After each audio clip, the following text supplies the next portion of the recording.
Janet with Try It Like It Created, and today we're going to be making a film using embossing powder. And I believe I saw this technique on the WOW YouTube channel, and if I find it again I will link to it below in the description.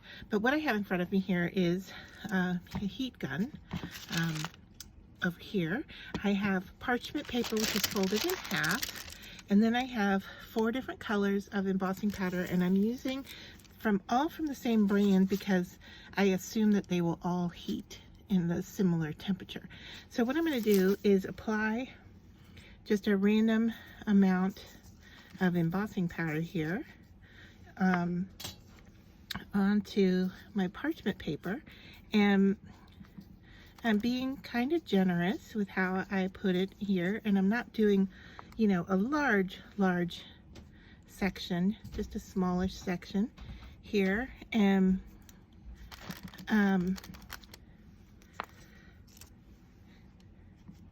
what we're going to do is heat this up and then open it. And I've done this before, and I have the complete tutorial done to find out that the video of this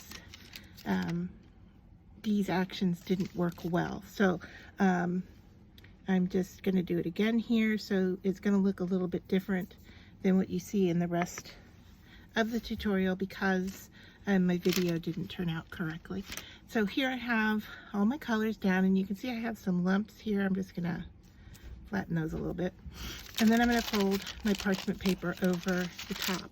And what we're going to do is we're going to heat this surface and kind of pounce in and out with the heat gun.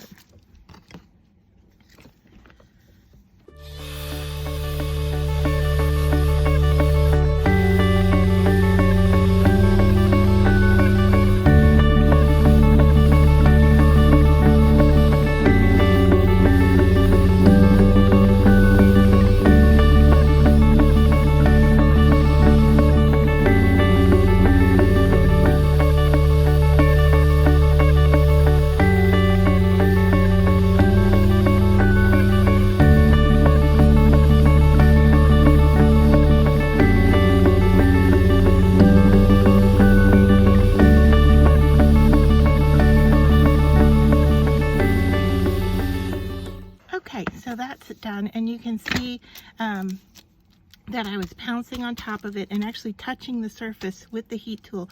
You don't want to leave it down to burn, but you do want to touch it so that the embossing powder adheres to both sides of your paper. Okay, so now when you go to open it, you will see that the colors peel in the direction that you're pulling. Okay. So I'm going to let this cool for just a second, and then we're going to lift it up off the surface. Now, if you have any little flecked areas that didn't heat completely, now is the time you can go in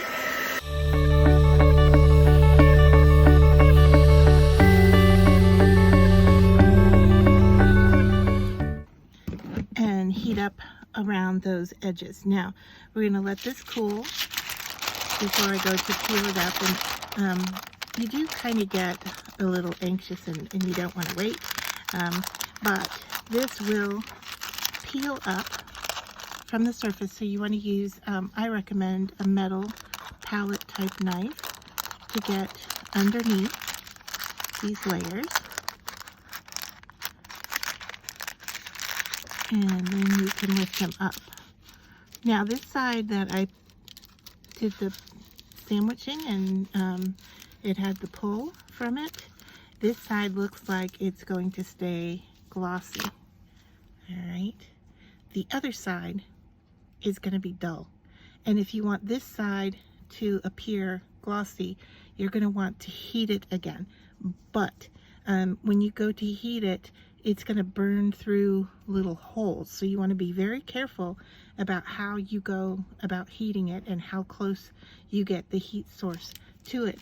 But both sides here are usable, and you know, each time you do it, you're going to get a very unique, kind of one-of-a-kind look with it. Now these are fragile, and if you're going to craft with them, you can just glue them down in place.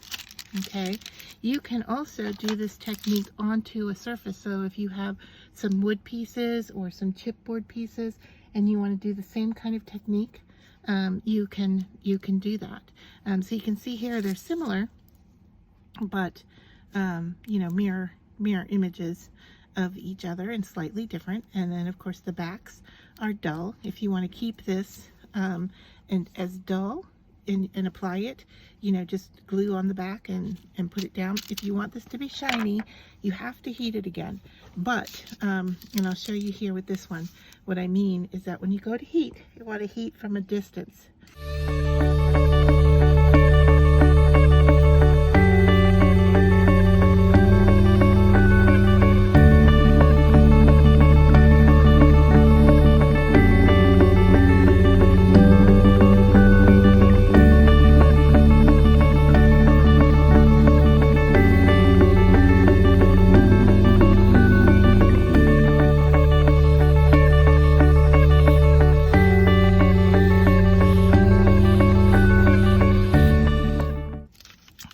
So you can see here that it's starting to be shiny on the surface, but if I put the mirror image up next to it here, so we can compare the two here, you'll see that this version, that even though I was very gentle in how I heated it, it created many more openings to it, little holes, if you will, lacy effect to that surface than what was there before. And so you might like that look, but just to show you in comparison between the two, that once you heat it again, it does start to melt again.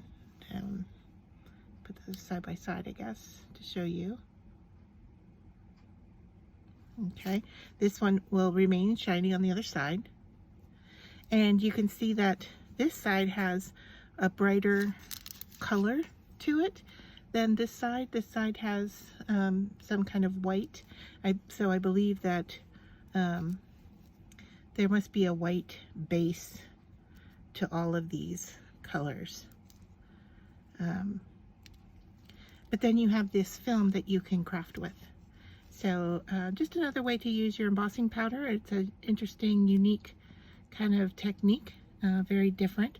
You could I kind of like this idea where I've layered it on top of each other, and this one has the more holes, so now I can kind of see through to the piece that's underneath it, and that gives an interesting look. And I wonder if we did that with different colors, what that might look like if we were to layer things together. But yes, there are lots of applications here. I will show you a tutorial using these making cards, but you could use this in your mixed media. You have a lot of different options for this.